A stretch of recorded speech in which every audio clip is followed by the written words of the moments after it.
자, 오늘의 진도는 창세기 30장 야곱의 아들들이 태어나는 과정과 또 야곱이 고향으로 돌아가기 직전에 재산을 형성하는 과정이 기록되어 있습니다.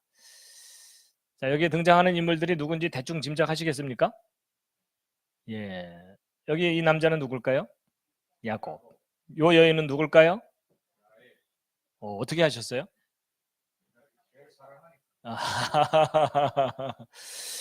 품에 안긴 아기는 요셉. 그렇죠? 요셉. 자, 요 왼쪽에 있는 여인은 레아. 예. 그리고 요 여섯 아이 이름을 혹시 아시겠습니까? 제일 큰 아이가 맏아들이겠죠? 루벤. 그다음에 요 둘이 그다음 아들들일 텐데 시므온, 레위. 그다음에 얘는 유다. 오. 그다음에 요 밑에 앉아 있는 아이가 그다음일 것 같은데 누굴까요? 이사갈. 그리고 얘는 스불론. 스불론. 그다음에 요 안겨 있는 아이는 누굴까요? 막내 딸 디나. 예, 예. 자, 그리고 이제 두 여종의 아들들이 이렇게 있죠. 예. 자, 이제 본문으로 들어가도록 하겠습니다. 자, 일단 가장 성경 공부에 가장 중요한 것은 성경에 정확하게 뭐라고 기록되어 있는가를 아는 일입니다. 자, 창세기 30장 1절부터 4절까지 말씀 정독하시겠습니다. 시작. 라헬이 자기가 야곱에게 자식을 낳지 못하는 것을 보고 자기 언니를 시기하여 야곱에게 이르되 내게 자식을 달라 그리하지 아니하면 내가 죽으리라 하니 야곱의 분노가 라헬을 향해 타오르므로 그가 이르되 당신이 태의 열매를 맺지 못하도록 금하신 분은 하나님이신데 내가 그분을 대신하겠느냐 하매 그녀가 이르되 내 하녀 빌하를 보라 그녀에게로 들어가라 그녀가 내 무릎 위에 자식을 낳아 주리니 그러면 나도 그녀로 말미암아 자식을 얻으리라 하고 자기 여종 빌하를 그에게 아내로 주매 야곱이 그녀에게로 들어가니라. 아멘. 자, 내용을 우리가 정확하게 알기 위해서 이제 홀짝 퀴즈를 풀겠습니다. 자, 읽으면서 풀겠습니다. 라헬이 자기가 야곱에게 자식을 낳지 못하는 것을 보고 자기 언니를 시기하여 야곱에게 이르되 언니는 지금 이미 몇 명을 낳았죠? 4명을 낳았어요. 루벤, 시므온, 레위, 유다 이렇게 낳았는데 자기는 아이가 없으니까 야곱에게 이르되 내게 죽으리라? 이 문법적으로 안 맞습니다. 야곱에게 이르되 내게 자식을 달라. 아니 지금 야곱이 자식을 달라는 요청을 하나님께 해야 되는데 그렇죠? 남편한테 마치 도깨비방망이처럼 나한테 자식을 달라고 하는 거니까 안 맞죠, 그렇죠? 예. 그리하지 아니하면 내가 죽으리라 하니 야곱의 분노가 라헬을 향해 어떠므로 불타오르, 하여튼 타오름으로 그가 이르되 당신이 태의 열매를 맺지 못하도록 금하신 분은 하나님이신데 내가 그분을 대신하겠느냐 하매 그녀가 이르되 내 하녀 빌하를 보라 그녀에게로 들어가라. 동침하라는 의미죠. 그녀가 내 무릎 위에 자식을 낳아주리니 그러니까 양자를 낳아줄 거다 그 말이겠죠. 그렇죠? 예. 그러면 나도 그녀로 말미암아 자식을 얻으리라 하고 자기 여종 빌하를 그에게 아내로 주매 야곱이 그녀에게로 들어가니라. 자, 이번엔 짝수입니다. 좀 빠르게. 라헬이 자기가 야곱에게 자식을 낳지 못하는 것을 보고 자기 언니를 시기하여 야곱에게 이르되 내게 자식을 달라 그리하지 아니하면 내가 죽으리라 하니 야곱의 분노가 라헬을 향해 타오르므로 그가 이르되 당신이 태의 열매, 그렇죠? 태의 열매를 맺지 못하도록 금하신 분은 하나님이신데 내가 그분을 대신하겠느냐 하매 그녀가 이르되 내 하녀 빌하를 보라. 그녀에게로 들어가라. 그녀가 내 무릎 위에 자식을 낳아 주리니 그러면 나도 그녀로 말미암아 자식을 얻으리라 하고 자기 여종 빌하를 그에게 아내로 주매 야곱이 그녀에게로 들어가니라. 예, 여기 이제 아내로 번역되어 있지만 원문 단어는 여자입니다. 하이슈아 그래서 여자입니다. 그러니까 여자로 주었다는 얘기는 이제 아내로 주었다는 의미일 테니까 의역을 한 거겠죠. 자, 이제 종합편입니다. 막힘없이 줄줄줄 읽으시겠습니다. 시작. 라헬이 자기가 야곱에게 자식을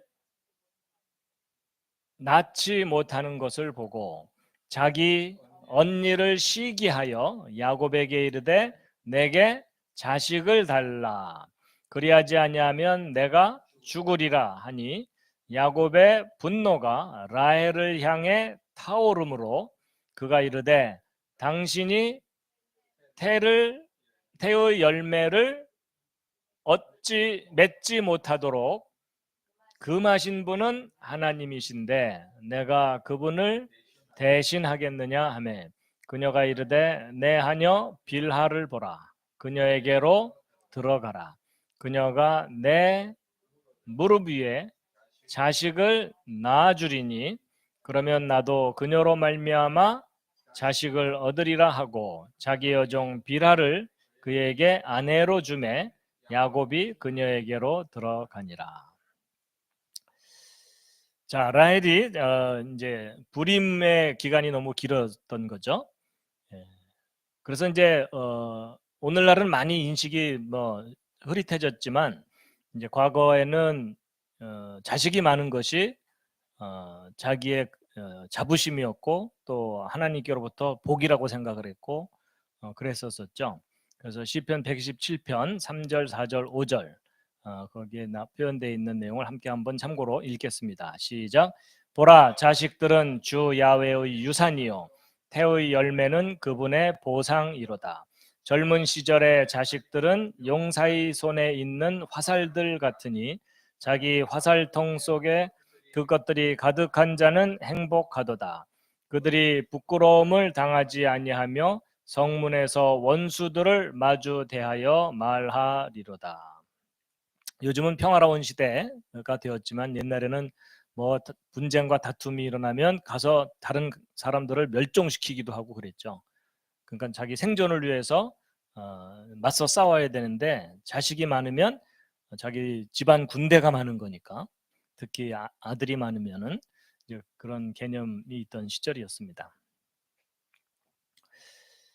그리고 시편 128편 3절에도 표현되어 있는데 함께 읽으시겠습니다. 시작. 내 아내는 내 집 곁에서 열매를 많이 맺는 포도나무 같으며 내 자식들은 내 상 둘레의 올리브 묘목 같으리로다. 아멘.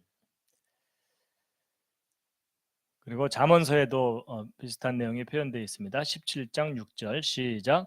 자식들의 자식들은 노인들의 화관이요 자식들의 영광은 그들의 아버지들이니라. 네, 이제 자식들의 자식이니까 손주들이죠. 손주들이 많다는 것은 노인들에게 화관이 뭐죠? 꽃으로 만든 관, 그렇죠? 네, 긍지거리이고 자랑거리이다. 뭐 이런 의미겠죠. 자, 아이가 없기 때문에 상당히 옛날에는 무시를 당하고 심지어 하나님께로부터 벌받았다 이런 개념이 있었던 때는 상당히 괴로움이 컸었죠. 그래서 사무엘상 1장 5절에도 사무엘의 엄마, 그렇죠? 엄마 한나가 한동안 자식을 낳지 못해서 남편의 다른 여인으로부터 멸시를 당하는 그게 이제 한이 맺혀서 하나님께 간절히 기도하면서 자식을 주시면 하나님께 바치겠습니다. 그런 존재가 누구죠? 이제 사무엘이었죠. 그래서 한나가 이제 하나님께서 그녀의 태를 닫으셨는데 6절만 읽겠습니다. 시작.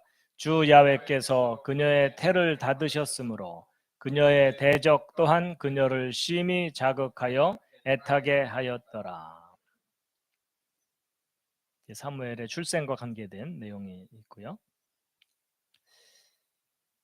예. 근데 이제 이 라헬이 자기가 자식을 못 낳는 걸 남편을 핑계를 댔어요. 그렇죠? 당신에게 책임이 있다. 이랬는데 그러면 안 되는 거죠. 생명은 하나님이 주시는 거기 때문에 하나님께 호소를 했어야 되는데, 자, 그래서 시편 146편 3절에 있는 말씀 참고로 함께 읽으시겠습니다. 시작. 통치자들을 신뢰하지 말며 도움을 주지 못하는 사람의 아들도 신뢰하지 말라. 그의 호흡이 떠나가면 그가 자기 땅으로 돌아가고 바로 그날에 그의 생각들이 사라지는도다. 야곱의 하나님을 자기의 도움으로 삼으며 주 야외 자기 하나님께 소망을 두는 자는 행복하도다. 예, 하나님께 소망을 둬야 되는데 이제 사람에게 소망을 두면 불가능하기도 할 뿐만 아니라 실망할 수밖에 없고 그렇게 되죠. 하여튼 옆에 있는 분을 믿으시면 안 됩니다. 주님만 믿어야 됩니다.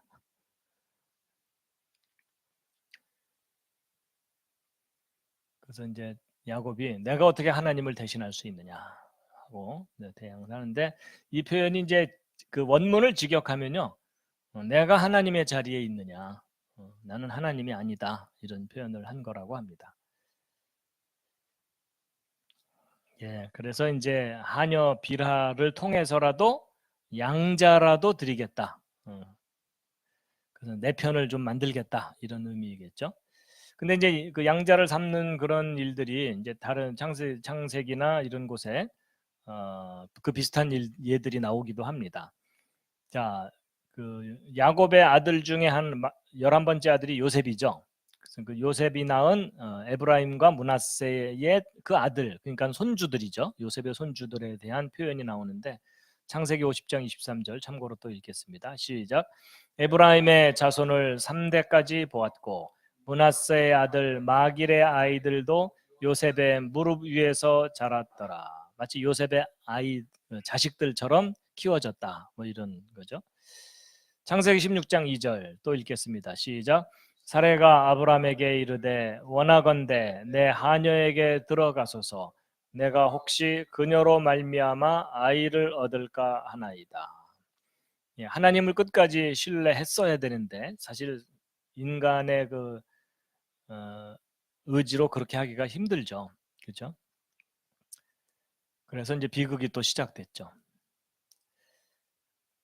자, 그 다음으로 넘어가도록 하겠습니다. 예, 이제 그 두 자매의 경쟁적인 그 자식 경쟁 때문에 이제 여종들까지도 이제 합세가 돼갖고 예, 이제 야곱이 나중에 나오지만 야곱이 험악한 세월을 보냈습니다 하는 그런 내용들이 나옵니다. 자, 5절부터 13절까지 쭉 읽어 나가겠습니다. 시작.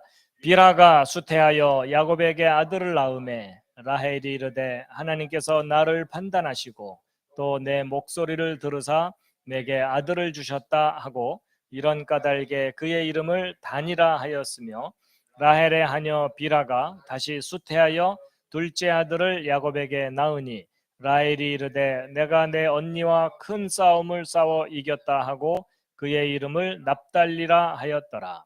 레아가 자기의 출산이 멈춘 것을 보고 자기 하녀 실바를 취하여 야곱에게 아내로 주었더니 레아의 하녀 실바가 야곱에게 아들을 낳음에 레아가 이르되 군대가 오는도다 하고 그의 이름을 가시라 하였으며, 레아의 하녀 실바가 둘째 아들을 야곱에게 낳음에 레아가 이르되 나는 행복한 자니 딸들이 나를 가리켜 복된 자라 하리로다 하고 그의 이름을 아셀이라 하였더라. 자, 뭐 내용이 길기 때문에 눈으로 읽으시면서 한번 맞춰보시죠. 비라가 수태하여, 이 킹제임스 버전 번역은 잉태 대신에 수태라는 말을 주로 쓴 것 같아요. 야곱에게 아들을 낳으면 라헬이 이르되 하나님께서 나를 판단하시고 또 내 목소리를 들으사, 뭐 기도를 들었다는 의미이겠죠. 내게 아들을 주셨다고 이런 까닭에 그의 이름을 단이라 하였는데, 단이라는 이름의 뜻이 뭘까요? 단. 이 단이라는 요 단어가 다니엘이라는 이름하고도 관련이 있어요. 이 단이라는 말이 심판이란 뜻입니다. 그래서 다니엘은 나의 하나님은 심판자이시다 이런 뜻이거든요. 예. 자, 라헬의 하녀 빌하가 수태하여 아들을 낳았는데 내가 내 언니와 큰 싸움을 싸워 이겼다. 지금 전쟁 중이에요. 그죠? 자식 낳기 전쟁 중. 자식을 많이 낳으려는 목적은 뭐였을까요? 남편 야곱의 사랑을 받으려고. 그렇죠? 사랑 경쟁이었던 거죠. 그의 이름을 납달리라 하였더라. 납달리라는 이름의 뜻은 뭘까요? 경쟁. 예. 자, 레아가 지금 납달리가 경쟁 맞죠? 예, 예. 그다음에 레아가 자기 출산이 멈춘 것을 보고 자기 하녀 실바를 취하여 야곱에게 아내로 주었는데 실바가 아들을 낳았고 레아가 군대가 오는도다. 뭐야, 지금 동생하고 지금 경쟁해야 되는데 자기 여종이 또 아들을 낳아주니까 동맹군이 온 거예요 지금. 그렇죠? 예, 지금 전쟁에 불리해질 상황을 이제 뒤집기 한 판으로 가는구나. 이제 이렇게 되는 거겠죠? 하고 그의 이름을 뭐라 그랬을까요? 제가 옛날에 유치하게 외우는 거 단납 갓 갓이라 하였다. 이 갓이라는 말이 무슨 뜻일까요? 군대란 뜻입니다. 또 다른 의미로는 복된 뭐 이런 뜻이라고 하고요. 예. 자, 레아냐 실바가 둘째 아들을 낳았는데 레아가 이르되 나는 무슨 자니? 행복한 자니. 딸들이 나를 가리켜 복된 자라 하리로다 하고 그의 이름을 아셀. 아셀이라는 이름의 뜻은 기쁨입니다. 예. 예, 기쁨. 근데 기쁨인데 순수한 의미에서 기쁨이라기보다는 그 막 자랑하고 이렇게 좀 뽐내는 그런 거 있죠. 예, 그런 의미. 자, 짝수입니다. 비라가 수태하여 야곱에게 아들을 낳았고 하나님께서 나를 판단하시고 이 판단 이게 심판이잖아요. 그래서 그 이름이 단입니다.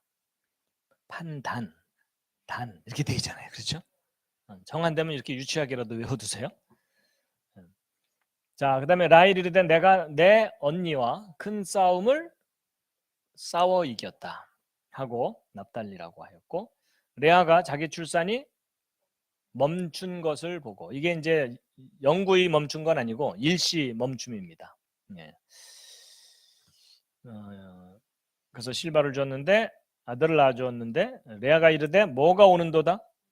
군대가 오는도다. 나를 도와줄 원정군이 왔다. 갓이라고 하였고 갓이라는 이름의 뜻은 군대 또는 행운 뭐 이런 뜻도 있고요. 예. 레아의 하녀 실바가 둘째 아들을 야곱에게 낳으며 레아가 이르되 나는 행복한 자니 누가? 딸들이 아마 이제 다른 여인들이 그런 의미겠죠. 다른 여인들이 나를 가리켜 복된 자라 하리로다 하고 그의 이름을 아셀이라 하였더라. 아셀은 뜻이 뭐라고요? 기쁨, 기쁨. 자, 이제 종합편입니다. 막힘없이 읽으시겠습니다. 시작. 비라가 수태하여 야곱에게 아들을 낳음에 라헬이 이르되 하나님께서 나를 판단하시고 또 내 목소리를 들으사 내게 아들을 주셨다 하고 이런 까닭에 그의 이름을 단이라 하였으며 라헬의 하녀 빌하가 다시 수태하여 둘째 아들을 야곱에게 낳으니 라헬이 이르되 내가 내 언니와 큰 싸움을 싸워 이겼다 하고 그의 이름을 납달리라 하였더라. 레아가 자기의 출산이 멈춘 것을 보고 자기 하녀 실바를 취하여 야곱에게 아내로 주었더니 레아의 하녀 실바가 야곱에게 아들을 낳음에 레아가 이르되 군대가 오는도다 하고 그의 이름을 갓시라 하였으며 레아의 하녀 실바가 둘째 아들을 야곱에게 낳음에 레아가 이르되 나는 행복한 자니 딸들이 나를 가리켜 복된 자라 하리로다 하고 그의 이름을 아셀이라 하였더라. 자, 단이라는 이름의 뜻은 심판 또는 재판장 뭐 이런 의미가 있고요. 그 다음에 그 다음 낳은 아들 이름은 납달리인데, 예, 납달리의 뜻은 겨룬다, 경쟁한다, 예, 이런 의미를 가진 것이고요. 어쨌든 이 언니와 동생 사이에 막 소위 씨앗 전쟁이라고 하죠. 그렇죠? 자식 전쟁을 치르느라고 야곱이 훗날 고백을 합니다. 파라오 만났을 때. 예, 함께 참고로 읽겠습니다. 시작. 야곱이 파라오에게 이르되 내 순례길의 햇수의 날이 130년이니이다. 내 삶의 햇수의 날이 얼마 안 되고 험악하였으며 내 조상들이 순례하던 때에 그들이 누린 삶의 햇수의 날에 미치지 못하나이다 하니라. 험악했답니다.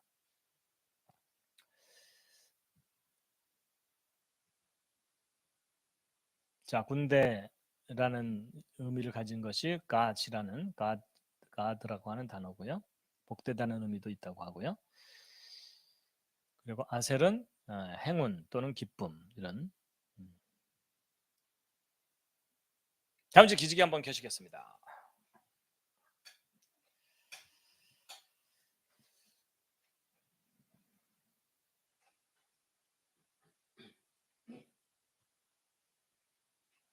예, 유튜브로 함께 하시는 분들이 계십니다. 빠르게 소개를 해드리겠습니다. 인천에서 이동현 박영숙님, 용인에서 오종택님, 빛고울이면 전남 광주에서 LKO님께서, 동탄에서 박기남님, 독산동에서 김태림님, 그 다음에 전주에서 최영덕님, 강북구에서 고경희님, 파주문산에서 서영준님, 인천 9월 3동 김난희님, 울산에서 김정자님, 대구에서 최무일님, 거북이님, 창원에서, 예, 인천에서 김영희님, 경기도 광주 김미영님, 울산에서 박일영님, 이렇게 쭉 각 지역에서 이렇게 인사를 해주시는데 그 지역 분들끼리 뭐라 그러죠? 옛날식 표현은 구역예배, 요즘 표현으로는 순모임, 뭐 목장 모임, 뭐 이런 거 있잖아요.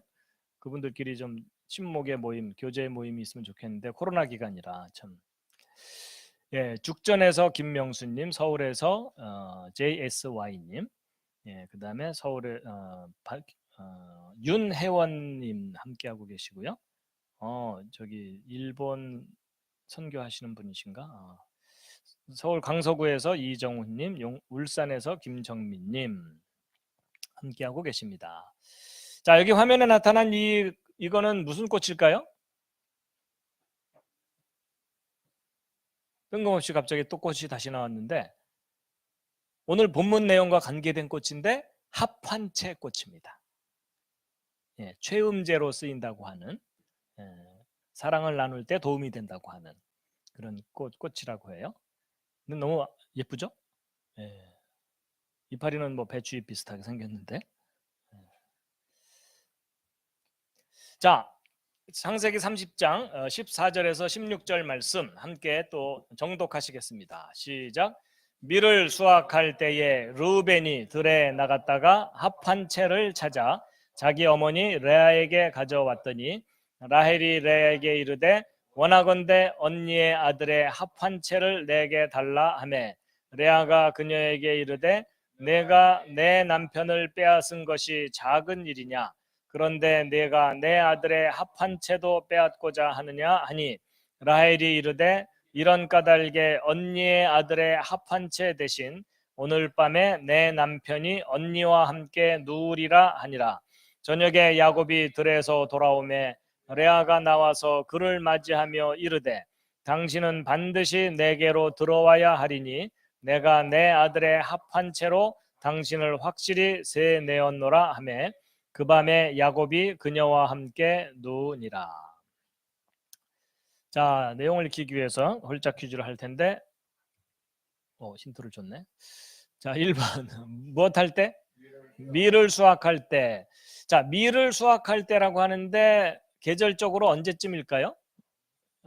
아닙니다. 밀은 가을에 심어서 그 다음 봄에 수확하거든요. 예, 그러니까 대략 이게 한 5월 달쯤 됐을 때쯤이라고 합니다. 밀을 수확할 때에 루벤이 들에 나갔다가 합한 채를 찾아 자기 어머니 레아에게 가져왔더니 아마 그 합한 채가 그 꽃이 있는데 꽃도 예쁘고 향기도 좀 있는 것 같아요. 그러니까 아 예쁘다 이래서 이제 저때 루벤의 나이는 한 5, 6세 정도 나이입니다. 그냥 합한체가 뭔지 모를 나이예요. 예, 그렇지만 이제 그걸 찾아온 거예요.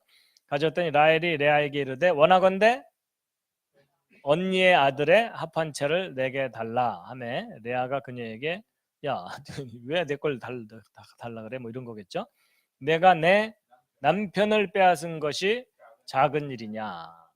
예, 그러니까 사랑을 독차지한 그런 것에 대한 표현일 것 같아요. 그런데 내가 내 아들의 합한채도 빼앗고자 하느냐 하니 라헬이 이르되 이런 까닭에 언니의 아들의 합한채 대신 오늘 밤에 남편과 함께 잘 권리를 주겠다 뭐 이런 거겠죠. 언니와 함께 누우리라 하니라. 저녁에 야곱이 들에서 돌아오매 레아가 나와서 그를 맞이하며 이르되 당신은 반드시 오늘 밤 나한테로 와야 된다. 내가 내 아들의 합한 채로 당신을 확실히 세내었노라 하며 지금 거래를 한 거예요. 거래. 그 밤에 야곱이 그녀와 함께 누우니라. 자, 이번엔 짝수입니다. 밀을 수확할 때에 루벤의 이름의 뜻은 끝없는 반복만이 외울 길이에요. 그렇죠? 배는 아들이라 그랬죠. 그죠? 예. 지금 남편이 언니인 레아는 내팽개치고 맨날 라헬에게만 가니까 어떻게 하면 사랑을 차지할 수 있을까? 그러면 자식을 낳아주면 되겠구나 하고 첫 아들을 딱 낳았으니까 보라 아들이다. 아싸 이런 거죠. 그렇죠? 예, 요즘 뭐로 표현하면 아싸 아들이다 이렇게 된 거죠. 그래서 루벤이 들에 나갔다가 합한처를 찾아 자기 어머니 레아에게 가져왔더니 야곱이 라헬이 레아에게 이르되 원하건대 언니의 아들의 합한채를 내게 달라 하매 레아가 그녀에게 이르되 내가 내 남편을 빼앗은 것이 작은 일이냐 그런데 내가 내 아들의 합한채도 빼앗고자 하느냐. 아니 지금 남편을 공유하고 있기 때문에 빼앗은 건 아니잖아요. 근데 아마도 균형이 안 맞아서 그렇죠? 그냥 늘 라헬하고만 함께 있으니까 빼앗긴 거나 마찬가지다. 그런 의미인 것 같기도 해요. 라헬이 이르되 이런 까닭에 언니의 아들의 합한채 대신 오늘 밤에 내 남편이 언니와 함께 누우리라 하니라. 저녁에 야곱이 들에서 돌아오매 레아가 나와서 그를 맞이하여 이르되 당신은 반드시 내게로 들어와야 하리니 내가 내 아들의 합한채로 당신을 확실히 세내었노라 하매 그 밤에 야곱이 그녀와 함께 누우니라. 이번에 이제 통합편입니다. 막힘없이 읽으시겠습니다. 시작. 밀을 수확할 때에 누가?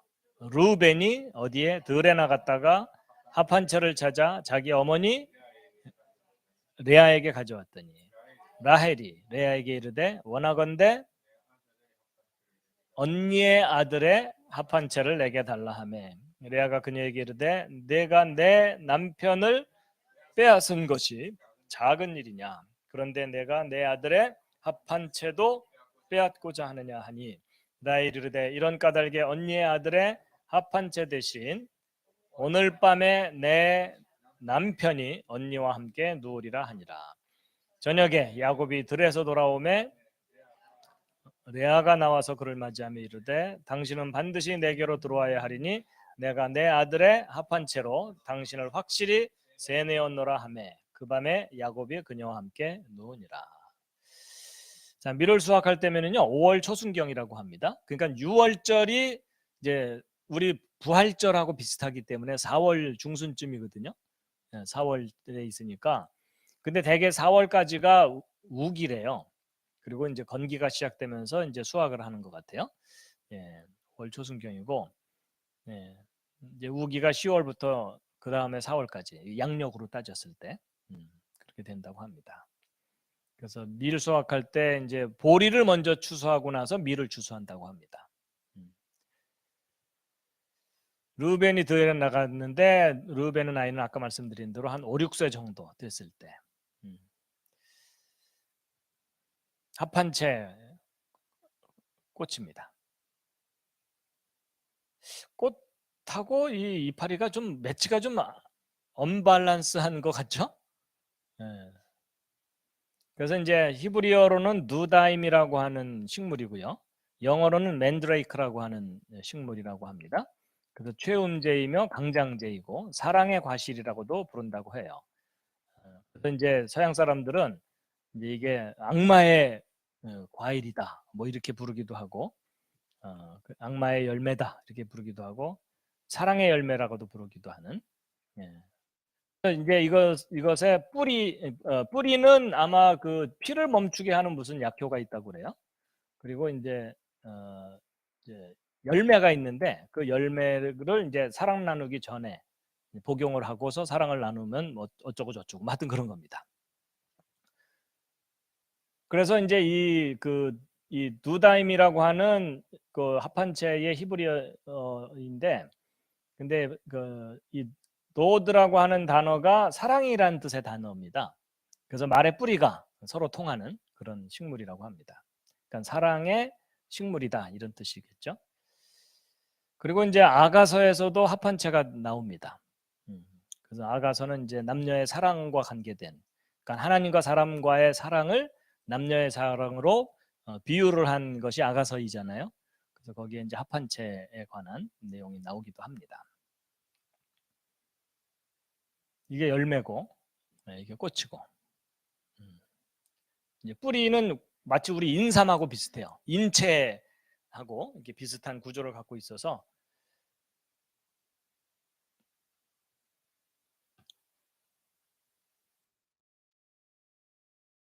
뭐 내용이 크게 어려운 내용들은 없기 때문에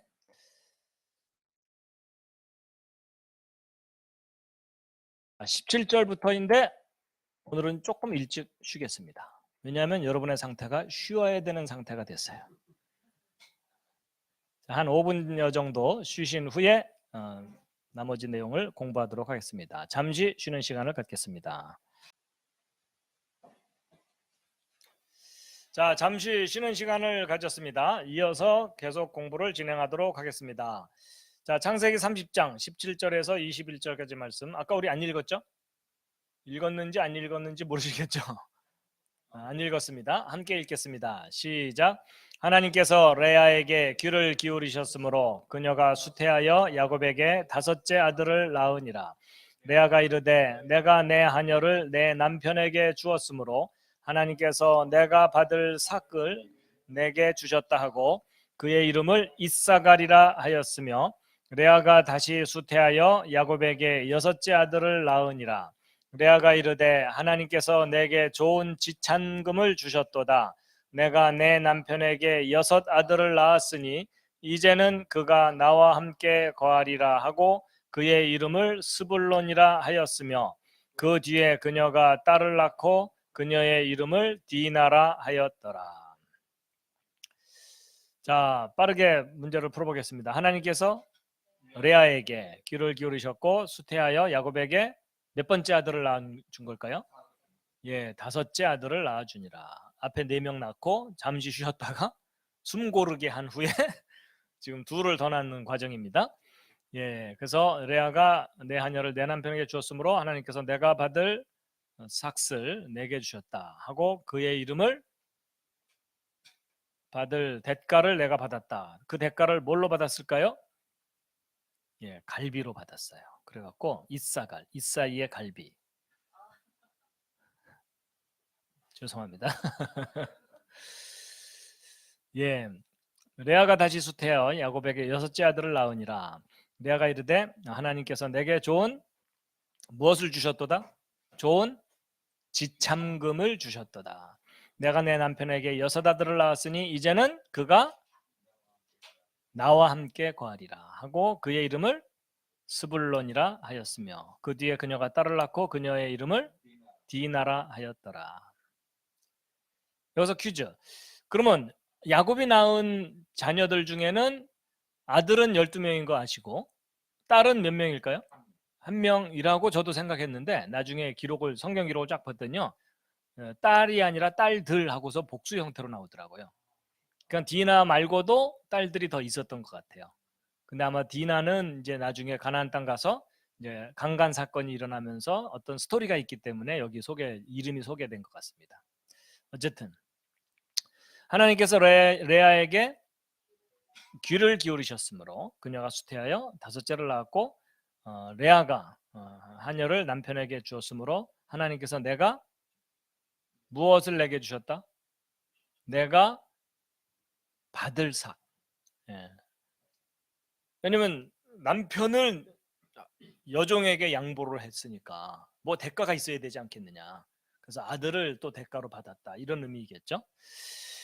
예, 레아가 다시 수태하여 야곱에게 여섯째 아들을 낳으니라. 레아가 이르되 하나님께서 내게 좋은 지참금을 주셨도다. 내가 내 남편에게 여섯 아들을 낳았으니 이 정도 낳았으면 남편이 내게로 마음을 돌리겠지 했는데 돌렸나요? 안 돌렸나요? 죽을 때까지 안 돌립니다. 예, 이제는 그가 나와 함께 거하리라 하고 그의 이름을 스불론이라 하였으며 그 뒤에 그녀가 딸을 낳고 그녀의 이름을 디나라 하였더라. 자, 이 종합편입니다. 함께 읽으시겠습니다. 시작. 하나님께서 레아에게 귀를 기울이셨으므로 그녀가 수태하여 야곱에게 다섯째 아들을 낳으니라. 레아가 이르되 내가 내 하녀를 내 남편에게 주었으므로 하나님께서 내가 받을 삭을 내게 주셨다 하고 그의 이름을 이사갈. 이사갈의 뜻이 뭐라고요? 이사이의 갈비가 아니라 예, 보상. 자, 레아가 다시 수태하여 야곱에게 여섯째 아들을 낳으니라. 레아가 이르되 하나님께서 내게 좋은 지참금을 주셨도다. 내가 내 남편에게 여섯 아들을 낳았으니 이제는 그가 나와 함께 거하리라 하고 그의 이름을 스불론이라 하였으며 그 뒤에 그녀가 딸을 낳고 그녀의 이름을 디나라 하였더라. 자, 이사갈이라는 이름의 뜻이 뭐라고요? 보상. 예. 내가 내 남편을 여종에게 준 것에 대한 보상이다. 뭐 이런 의미겠죠. 자, 그다음에 이제 스불론이라는 이름의 뜻은 뭘까요? 스불론이라는 이름의 뜻은 함께 거함. 의기양양이라는 뜻도 있다고 해요.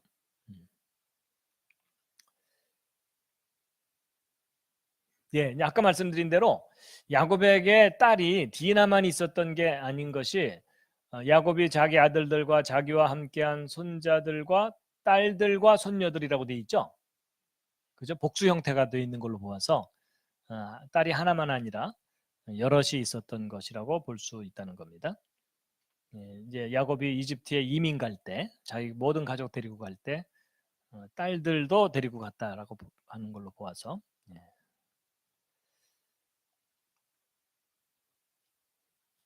자, 22절부터 26절 이어서 계속 진도 나가겠습니다. 읽겠습니다. 시작. 하나님께서 라헬을 기억하시니라. 하나님께서 그녀에게 귀를 기울이시고 그녀의 태를 여셨으므로 그녀가 수태하여 아들을 낳고 이르되 하나님께서 내 치욕을 없애주셨다 하고 그의 이름을 요셉이라 하며 이르되 주 야훼께서 다른 아들을 내게 더하시리라 하였더라. 라헬이 요셉을 낳았을 때에 야곱이 라반에게 이르되 나를 보내어 내가 내 본토 내 고향으로 가게 하시되 내가 외삼촌을 섬기고 얻은 내 아내들과 내 아이들을 내게 주고 내가 가게 하소서. 내가 외삼촌을 섬긴 것을 외삼촌이 아시나이다 하매. 자, 홀짝 퀴즈를 풀겠습니다. 하나님께서 누구를 기억하시니라? 라헬. 드디어 이제 아이를 낳지 못했던 라헬이 드디어 이제 아이를 낳게 되는데 하나님께서 그녀에게 귀를 기울이시고 그녀의 태를 여셨으므로 그녀가 수태하여 아들을 낳고 이르되 하나님께서 내 치욕을 없애주셨다 하고 수치를 없애주셨다 하고 그의 이름을 요셉이라 하며 이르되 요셉이라는 이름의 뜻이 뭘까요? 그 밑에 나옵니다. 더하시리라. 더한다는 뜻입니다. 예. 요셉이라 하며 이르되 주 야훼께서 무엇을 내게 더하시리라? 다른 아들을 내게 더하시리라. 이제 하나를 주셨으니까 하나 더 주실 거다. 하나 갖고는 아직 경쟁이 안 되니까 더해 주실 거다 하였더라. 라헬이 요셉을 낳았을 때에 야곱이 라반에게 이르되 나를 보내어 내 본토 내 고향으로 가게 하시되 이제 가나안 땅으로 돌아가겠다. 예. 내가 외삼촌을 섬기고 얻은 내 아내들과 내 아이들을 내게 주고 내가 가게 하소서. 내게 주고라고 하는 표현으로 보아서 거의 대릴사의 형태로 그 지금 외삼촌에게 거의 종 비슷하게 매여 있는 상태인 것 같아요. 그렇죠? 예. 내가 가게 하소서. 내가 외삼촌을 섬긴 것을 외삼촌이 아시나이다. 네. 자, 이번엔 짝수입니다. 하나님께서 라헬을 기억하시니라. 성경에 기억한다는 표현이 참 많이 나오는데, 예. 하나님께서 그녀에게 귀를 기울이시고 그녀의 태를 여셨으므로 그녀가 수태하여 아들을 낳고 이르되 하나님께서 내 치욕을 없애주셨다 하고 그의 이름을 요셉이라 하며 이르되 주 여호와께서 다른 아들을 내게 더하시리라 하였더라. 라헬이 요셉을 낳았을 때에 야곱이 라반에게 이르되 나를 보내어 내가 내 본토 내 고향으로 가게 하시되. 여러분 여기 이제 요 야곱이 이제 요셉을 낳은 후에 이제 자기 스스로 결심을 해서 고향으로 가겠다 이렇게 말을 한 것처럼 성경에 이렇게 나와 있지만 야살의 책을 읽어보면은요, 야곱이 아버지 집에서 이제 형이 두려워서 떠날 때 리브가가 야곱을 보내면서 너 잠깐만 외삼촌 집에 가 있어라. 형의 분노가 풀리면 곧바로 사람을 보내서 집으로 다시 돌아오게 해줄게. 이랬거든요. 그래서 잠깐 갔다 올 줄 알았는데 이때는 이제 요셉을 낳았을 때는 14년 지났을 때입니다. 그죠? 14년 지났을 때예요. 그, 14년 지났을 때인데 14년이 딱 마칠 때에 맞추어서 어머니 리브가가 사람들을 보내왔어요. 이제 집으로 돌아와도 된다고. 그래서 이제 요셉이 집에 가겠다고 하는 겁니다. 근데 그때 보낸 사람이 누구냐면 리브가의 유모. 리브가의 유모 이름이 뭐였죠? 하여튼 그 다음에 나오는데 유모를 보냈는데 그 유모가 원래 여기 뭐죠? 하란 출신이잖아요. 그래서 이제 그 종들과 함께 보냈었던 겁니다.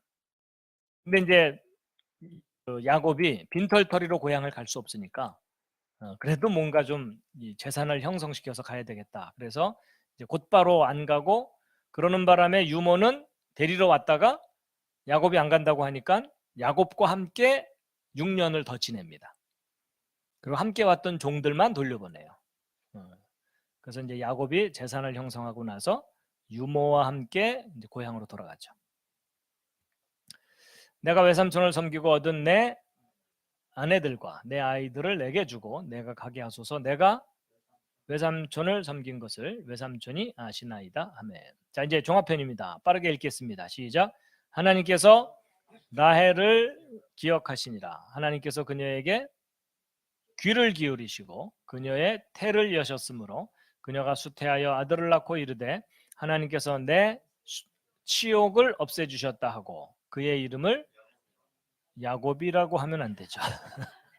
요셉이라 하며 이르되 주 야훼께서 다른 아들을 내게 더하시리라 하였더라. 라헬이 요셉을 낳았을 때에 야곱이 라반에게 이르되 나를 보내어 내가 내 본토 내 고향으로 가게 하시되 내가 외삼촌을 섬기고 얻은 내 아내들과 내 아이들을 내게 주고 내가 가게 하소서.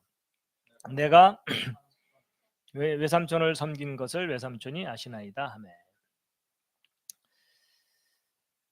자, 요셉이라는 이름의 뜻이 뭐라고요? 더하다. 그래서 아사프라는 단어에서 파생된 이름이라고 해요. 자, 라헬이 요셉을 낳았을 때 야곱의 나이는 91세입니다. 참고로 알려드렸고요. 예, 나를 보내달라는 얘기는 나를 좀 메인 몸에서 해방시켜달라 그 말이겠죠.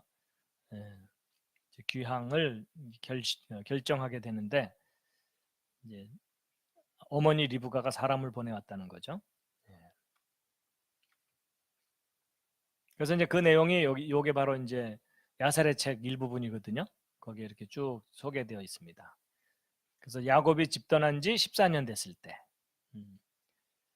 떠나오자마자 라헬을 얻기 위해서 7년 동안 죽어라고 일을 했는데 바꿔치기 당하고 언니를까지 얻었으니까는 또 7년을 지내면서 자식들을 쫙 낳은 거죠. 그래서 야곱의 귀가를 위해 리브가가 사람들을 보냈는데 유모 드보라와 종들을 보냈어요. 근데 이제 바로 안 돌아가니까 드보라가 남아서 야곱과 함께 거하게 됐다. 6년 동안. 자, 이제는 드디어 이제 그 야곱이 재산을 형성하는 그런 스토리입니다. 자, 27절부터 31절 빠르게 읽겠습니다. 시작. 라반이 그에게 이르되 주 야훼께서 너로 인하여 내게 복 주신 줄을 내가 체험으로 알았나니 원하건대 내가 내 눈에 호의를 입었거든 머무르라 하고 또 이르되 내게 내 품삯을 정하라 내가 그것을 주리라 하매 야곱이 그에게 이르되 내가 어떻게 외삼촌을 섬겼으며 어떻게 외삼촌의 가축과 함께 하였는지 외삼촌이 아시나이다. 내가 오기 전에는 외삼촌의 소유가 적었는데 이제는 불어나서 무리를 이루었나이다. 내가 온 이후로 주 야훼께서 외삼촌에게 복을 주셨나이다. 그러나 이제 나는 언제 내 집을 위해서도 예비하리까 하니라. 그가 이르되 내가 무엇을 내게 주랴 하매 야곱이 이르되 외삼촌께서 내게 아무것도 주지 않아도 나를 위해 이 일을 행하시면 내가 다시 외삼촌의 양떼를 먹이고 지키리이다. 자, 빠르게 풀어보겠습니다. 라반이 그에게 이르되 하나님께서 좀 너무 자신 있게 말을 하는 바람에 속았어요. 주 야훼께서 너로 인하여 내게 복 주신 줄을 내가 어떻게 알았나니? 체험으로. 예, 체험으로.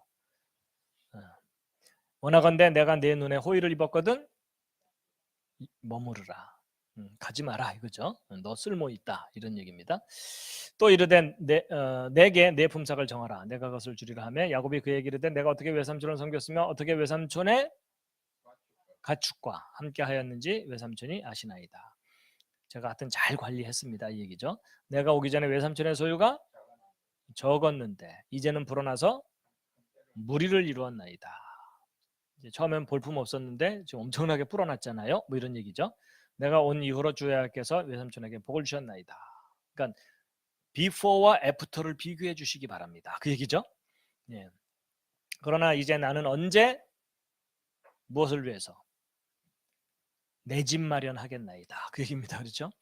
예. 예비하리까 하니 그가 이르되 내가 무엇을 내게 주랴 하며 야곱이 이르되 외삼촌께서 내게 아무것도 주지 않아도 나를 위해 이 일을 행하시면 내가 다시 외삼촌의 양떼를 먹이고 지키리이다. 자, 짝수입니다. 장치가 이상이 있나요?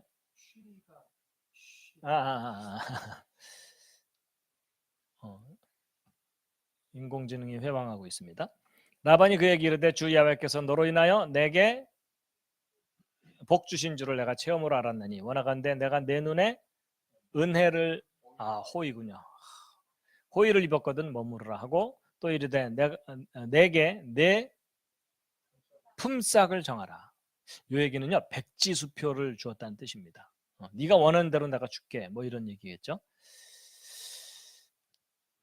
내가 그것을 주리라 하매 야곱이 그에게 이르되 내가 어떻게 외삼촌을 섬겼으며 어떻게 외삼촌의 가축과 함께 하였는지 외삼촌이 아시나이다. 내가 오기 전에는 외삼촌의 소유가 적었는데 이제는 불어나서 무리를 이루었나이다. 내가 온 이후로 주 야훼께서 외삼촌에게 복을 주셨나이다. 그러나 이제 나는 언제 내 집을 위해서도 예비하리이까 아니라 내 이제 경제를 일으키겠다 그 얘기겠죠. 그가 이르되 내가 무엇을 내게 주려 하며 야곱이 이르되 외삼촌께서 내게 아무것도 주지 않아도 나를 위해 이 일을 행하시면 내가 다시 외삼촌의 양떼를 먹이고 지키리이다. 자, 종합편입니다. 빠르게 읽겠습니다. 시작. 라반이 그에게 이르되 주 야훼께서 너로 인하여 내게 복 주신 줄을 내가 체험으로 알았나니 원하건대 내가 내 눈에 호의를 입었거든 머무르라 하고 또 이르되 내가 내 품삯을 정하라 내가 그것을 주리라 하매 야곱이 그에게 이르되 내가 어떻게 외삼촌을 섬겼으며 어떻게 외삼촌의 가축과 함께 하였는지 외삼촌이 아시나이다. 내가 오기 전에는 외삼촌의 소유가 적었는데 이제는 불어나서 무리를 이루었나이다. 내가 온 이후로 주 야훼께서 외삼촌에게 복을 주셨나이다. 그러나 이제 나는 언제 내 집을 위해서도 예비하리까 하니라. 그가 이르되 내가 무엇을 내게 주랴 하매 야곱이 이르되 외삼촌께서 내게 아무것도 주지 않아도 나를 위해 이 일을 행하시면 내가 다시 외삼촌의 양떼를 먹이고 지키리이다. 예, 라반도 인정할 정도로 하나님이 야곱을 통해서 이제 복을 주신 것을 또는 야곱이 복을 받고 있는 것을 알게 하신 건데 요셉도 마찬가지였죠. 그렇죠? 요셉을 통해서 이집트 사람 그 보디발의 집에 복을 내리신 것이 창세기 39장 5절에 나타나 있고요. 백지수표를 주긴 했는데요. 이게 사실 야곱을 붙잡아 두려는 속임수에 불과했어요. 왜냐하면 그 후에 품삯을 10번이나 변경시키면서 아주 야곱을 착취한 그런 내용이 창세기 31장 7절에 나옵니다. 야곱이 자기 아내들에게 장인어른이 10번이나 사기를 쳤다 이런 얘기를 하고 있습니다. 그렇지만 하나님이 보호해 주셨다 이런 내용이 나오죠. 그래서 어쨌든 야곱이 이제 임금 협상을 할 때 이제 자기가 받아야 될 몫의 정당성을 이제 어필을 하는 거죠. 내가 굉장히 노력했고 수고했고 성실했고 그 외삼촌도 인정하지 않습니까? 그리고 내가 오기 전과 후를 비교해 보십시오. 객관적인 근거가 있습니다. 내가 굉장히 열심히 했기 때문에 충분히 품삯을 받을 자격이 있습니다. 그래서 이제는 이제 내 나름대로의 자립을 하려고 합니다. 그러면서 이제 야곱이 이제 품삯을 결정해야 되는데 이 라반이 만만치 않잖아요. 그렇죠? 탐심도 있고 간교하고 정직하지도 않고. 그러니까 야곱이 웬만해 갖고는 자기 재산 형성이 힘들 것 같으니까 아주 특별한 지혜를 내죠. 꾀를 내 갖고 아무것도 안 줘도 됩니다. 대신에 제가 조건을 정할 테니까 그걸 따라 주시면 됩니다. 근데 그 조건이 뭐냐면 라반이 볼 때는 그 자기에게 굉장히 유리한 조건처럼 보이는. 그렇지만 이제 시간이 갈수록 결국은 자기가 오히려 손해가 나는. 그래서 이제 좀 어려운 표현으로 조건부 배당 분배 방식 이해가 되십니까? 그래갖고 양과 염소 중에 그 우성 열성이 있을 때 열성인자로 태어난 것들만 야곱의 소유로 하겠다. 뭐 이런 조건이었어요. 그렇죠? 이제 우성이라는 건 뭐냐면 새끼를 낳았을 때 많이 나오는 쪽이 우성이고 적게 나오는 게 열성이거든요. 그러니까 적은 몫을 자기 걸로 하겠다 그러니까 라반이 속으로 얼마나 기뻤겠어요. 그렇죠? 야, 이 바보 같은 놈 이러면서. 근데 이제 야곱이 그동안 양들을 지키고 먹이고 지키면서 관찰한 어떤 노하우가 숨겨져 있던 거예요. 그래서 야, 요대로 하면 외삼촌이 깜짝 감쪽같이 속겠구나. 그리고 내게 승산이 있겠구나 하는 겁니다. 그래갖고 이제 야곱이 이제 어떤 조건을 내세우는지가 여기 32절부터 35절에 나오는데 빠르게 읽겠습니다. 시작. 오늘 내가 외삼촌의 온 양떼를 두루 지나가며 거기서 점 있는 것과 얼룩진 가축과 양 중에서 갈색 가축과 염소 중에서 얼룩진 것과 점 있는 것을 다 가려내리니 그런 것들이 나의 품삯이 되리이다. 이후에 외삼촌의 얼굴 앞에서 내 품삯에 관하여 말하게 될 때에 나의 의가 나를 위해 답변하리이다. 혹시 염소 중에서 점이 없는 것이나 얼룩지지 않은 것이나 양 중에서 갈색이 아닌 것이 있거든 다 내가 도둑질한 것으로 여기소서 하니 라반이 이르되 보라 내 말대로 되기를 내가 원하노라 하고 그날에 그가 줄무늬 있고 얼룩진 순염소를 가려내며 점이 있고 얼룩진 모든 암염소와 조금이라도 흰 것이 있는 것을 다 가려내고 양 중에서 갈색인 것을 다 가려내어 그것들을 자기 아들들의 손에 넘겨주고. 근데 읽으시면서 이해가 잘 되세요? 막 얼룩진 거, 점 있는 거만 나오니까 정신 없으시죠? 예. 예. 지금 그 저렇게 하고 나서 예. 그 우물가에서 예.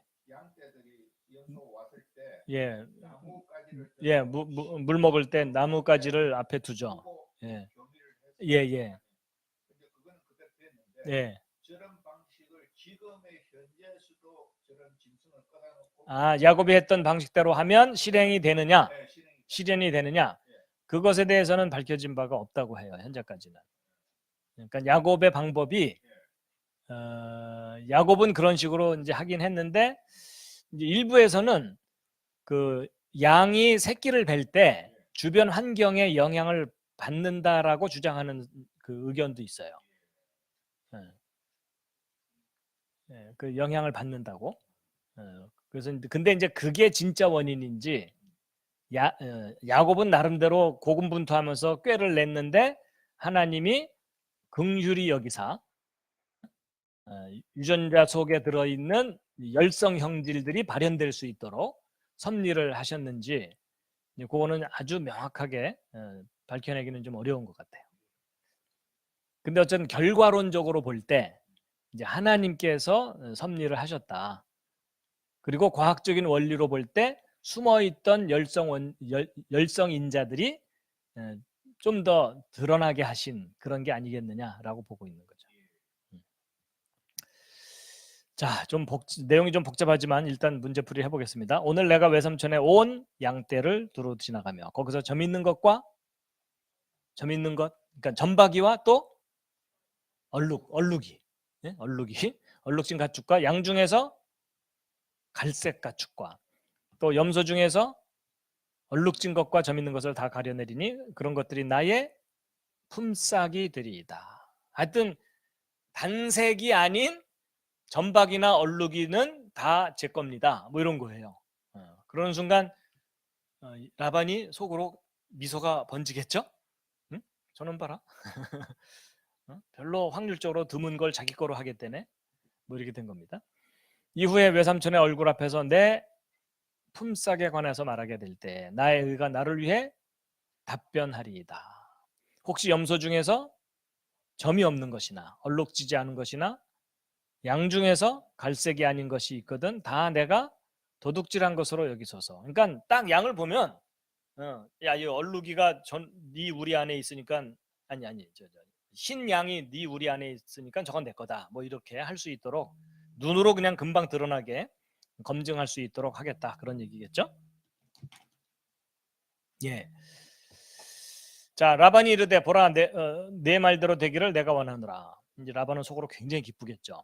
그날에 그가 줄무늬 있고 얼룩진 순염소를 가려내며 점이 있고 얼룩진 모든 암염소와 조금이라도 흰 것이 있는 것을 다 가려내고 양 중에서 갈색인 것을 다 가려내어 그것들을 자기 아들들의 손에 넘겨주고. 그러니까 뭔가 열성인자가 섞여 있는 양과 염소들은 몽땅 분리해서 자기 아들들에게 맡겨갖고 아예 태어나지조차 못하게 일단 막는 거죠.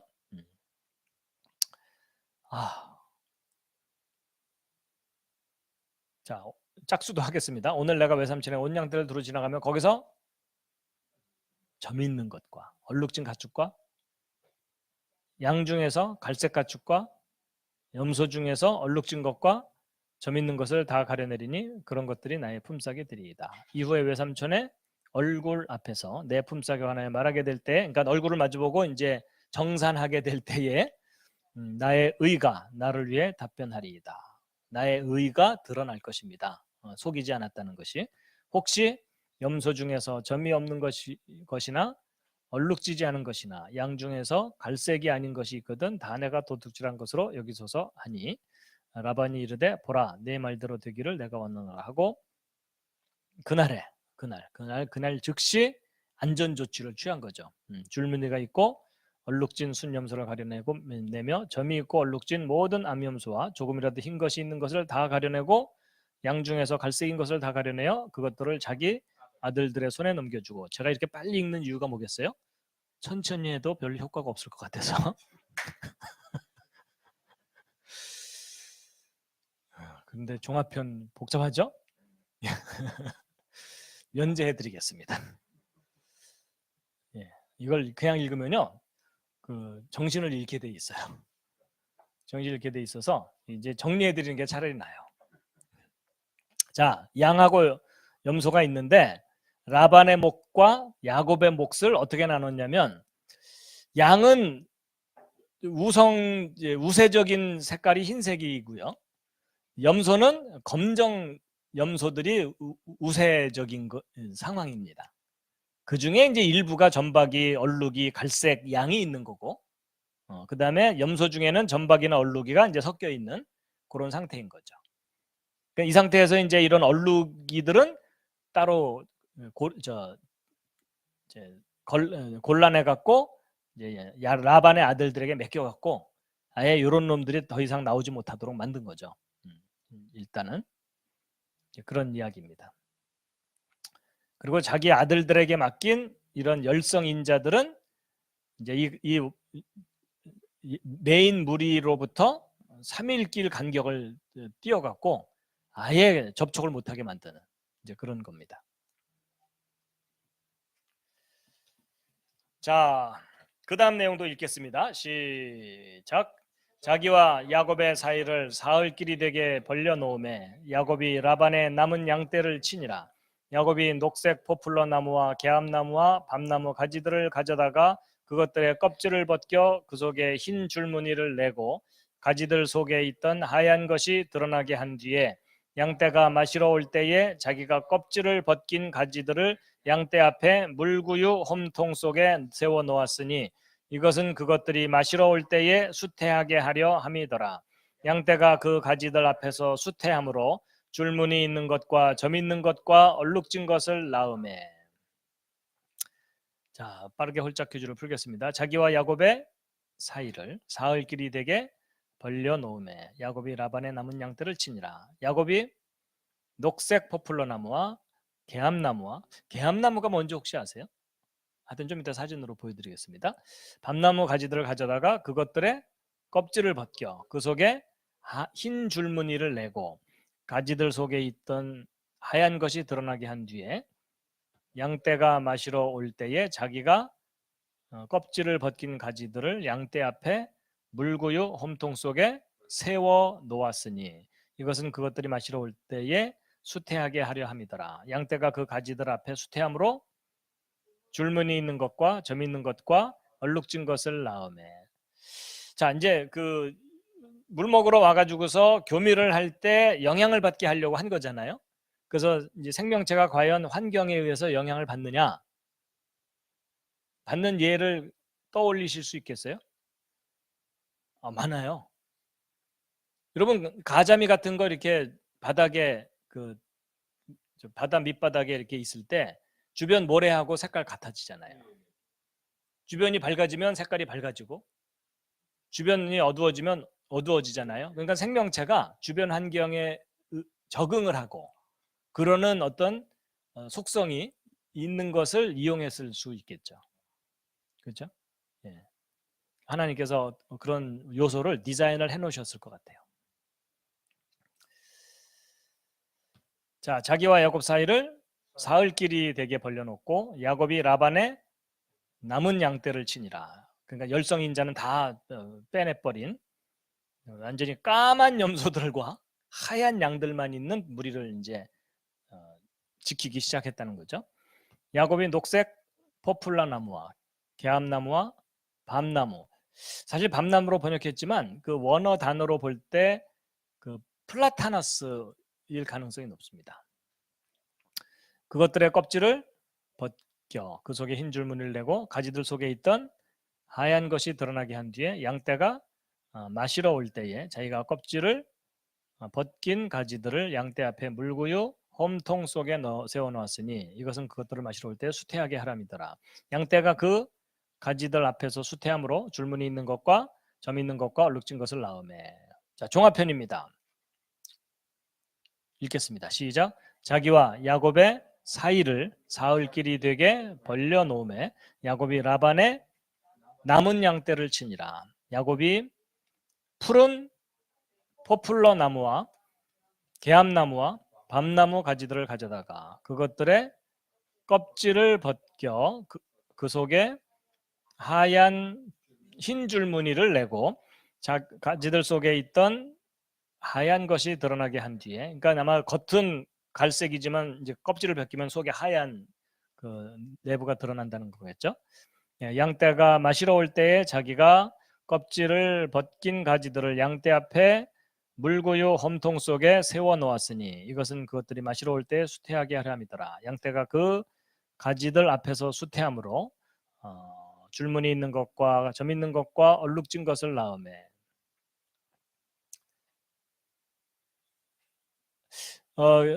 킹제임스 버전은 녹색 포플러, 개암나무, 밤나무로 번역을 했지만 개역 개정 번역은 버드나무와 살구나무와 신풍나무라고 또 번역을 해갖고 이 원어에 있는 그 단어들이 정확하게 무슨 나무인지 좀 헷갈리게 번역이 되어 있습니다.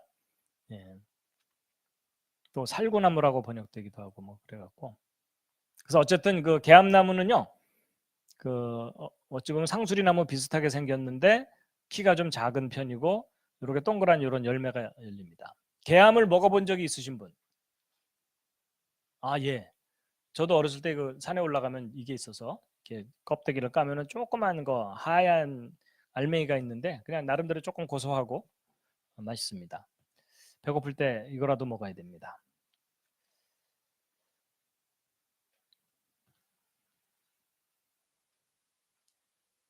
자, 야곱이 이제 어쨌든 최선을 다해서 이제 자기 나름대로 터득한 노하우를 가지고 열성 인자들을 끌어내려고 했었던 거죠.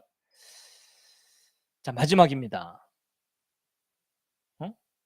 얘가 왜 본문이 없네?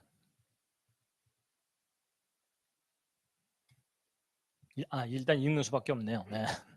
자, 마지막 부분입니다. 함께 읽겠습니다. 시작.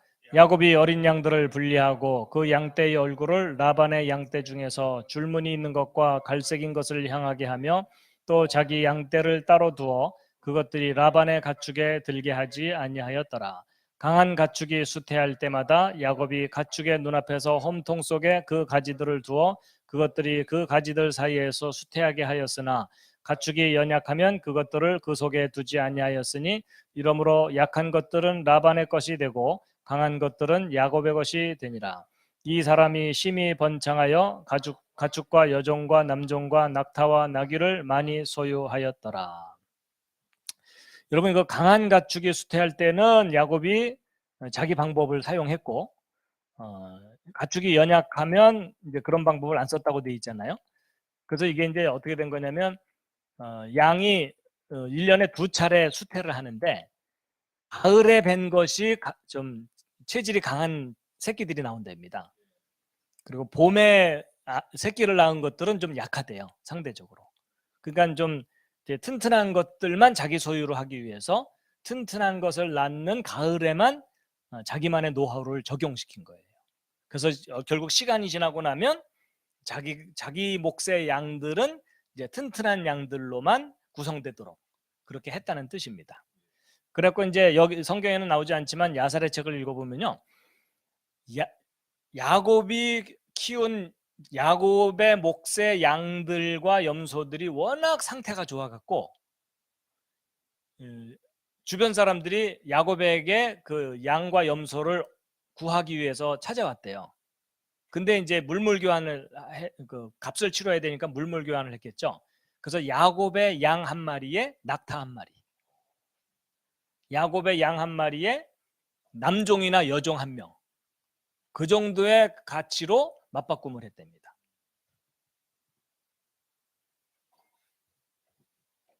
그러니까 이제 야곱이 엄청난 재산 증식이 일어난 거죠. 자,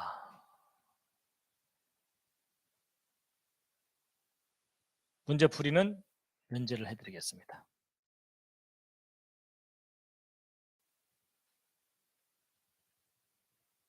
여러분을 괴롭히려고 이렇게 문제를 많이 만들었어요.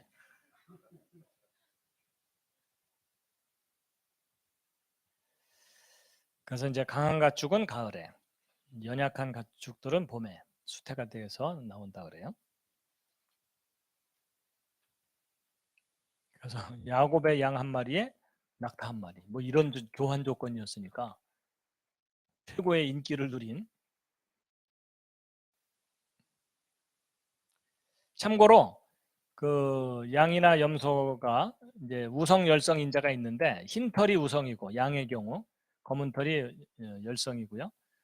갈색 눈 가진 게 우성 인자고 푸른 눈이 열성 인자라고 하고요. 정상적인 다리가 우성이고 짧은 다리가 열성이고. 그러니까 이 둘을 교배시켰을 때에 긴 다리가 더 많이 긴 다리 새끼가 더 많이 나온다는 뜻이죠. 긴 털이 우성이고 일반적인 털이 열성이라고 합니다. 그래서 야곱이 모두 이제 12아들을 낳게 되는데 낳은 순서가 첫 번째가 루벤. 루벤은 이름 뜻이 뭐라고요?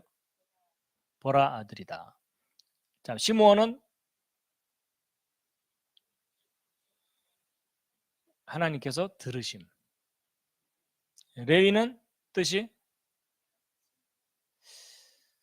처음부터 다시 공부하도록 하겠습니다. 오늘 귀가 취소입니다. 다들 집에 못 가시고 오늘 철야를 해야 될 것 같아요. 자, 레위는 함께하심, 연합. 유다는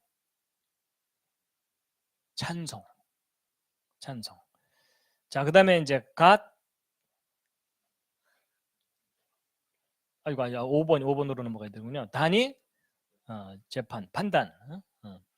그다음에 납달리는 경쟁, 겨룸. 그다음에 이제 갓은 군대 또는 복됨. 그다음에 아셀은 기쁨. 그다음에 이사갈은 이사이의 갈비, 보상. 스불론은 함께 거함. 불자가 더불어 할 때 그렇게라도 기억해 두세요. 그다음에 요셉의 이름의 뜻은 더하심. 베냐민은 아직 공부하진 않았지만 무슨 뜻일까요? 오른손의 아들. 베는 항상 아들이잖아요. 그리고 이제 한 가지 정리해 드릴 게 뭐냐면 야곱이 집에서 이제 도망간 후에 이제 만나자마자 라헬에게 반해서 라헬을 얻기 위해서 7년을 봉사했죠. 근데 첫날 결혼을 딱 했는데 바꿔치기 당했죠. 그래서 언니 레아를 위해서 7년을 봉사하는 요 기간 중에 이제 레아와 라헬 사이에서 자식들이 태어나잖아요. 근데 모두 몇 명이 태어나냐면 레아가 처음에 4 낳았고 그다음에 빌하가 2, 그다음에 실바가 2, 그리고 내친 김에 레아가 2 더 낳고 딸까지 낳았죠. 그럼 모두 몇 명 낳은 거죠? 11명을 낳았어요. 그렇죠? 근데 이 11명이 7년 만에 나와야 돼요. 그러니까 이 순서대로 하나 낳고 그다음 또 임신해서 낳고 이렇게 되면은 안 맞아요. 기간이. 그렇죠? 근데 적어도 레아가 가장 많이 낳았죠. 그러니까 레아가 6에다가 7명을 낳은 거예요. 그러니까 7년 동안 7명을 낳아야 되니까 레아는요. 레아는 임신해서 낳으면 또 바로 임신해서 또 낳고 이랬던 거예요. 그냥 아기 생산 공장이었던 거예요. 그래갖고 이 7년이면은 1년 12달이니까 84개월이죠. 84개월 만에 몇 명 낳아야 된다고요? 7명. 그러니까 대략 84개월을 7로 나누면 하여튼 매년 하나씩은 낳아야 되는 거예요. 그 사이에 이제 실바와 빌하가 사이에 이제 끼워 넣기 식으로 낳아야 되죠.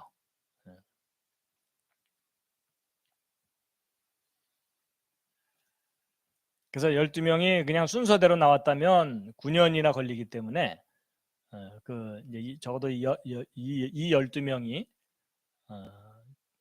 겹쳐서만 태어나는 겁니다.